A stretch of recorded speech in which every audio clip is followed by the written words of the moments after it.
से मुकर जाए तो वो नरक में जाता है।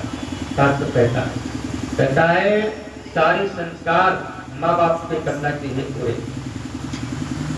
और कहते हैं कि 3 पीढ़ी तक आता है, पिता प्रपिता दादा परदादा, माता प्रमाता पुत्र प्रमाता, 3-4 पीढ़ी को तार देता है।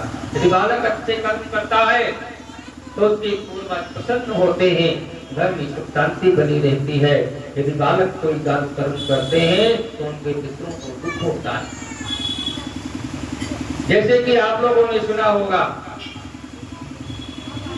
ये परशुराम भगवान की कौन कर दी गई, तो परशुराम जी ने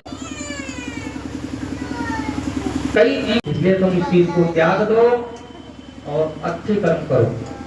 इसलिए बालक को अच्छे कर्म करते रहना चाहिए। जैसे कि कोई पुरुष कोई जैसा भी कर्म करता है, चाहे पुण्य करे या पाप करे, तो आधा भाग ऑटोमेटिकली पत्नी को प्राप्त हो जाता है। ये कहते हैं अच्छे रास्ते पे जाना चाहिए, चलाना चाहिए, अच्छे कर्म करना चाहिए। और स्त्री यदि कोई कर्म करेगी, चाहे पुण्य करे पाप करे, तो आपने मुझे जन्म दिया और सेव पालो आपका कर्म है, पाप करो या पुण्य करो, मैं बात नहीं बोलूंगा भाई। पत्नी से पूछा, पत्नी ने कहा मैं किसी प्रकार का मैं बाप का भाग्य नहीं बनूंगा।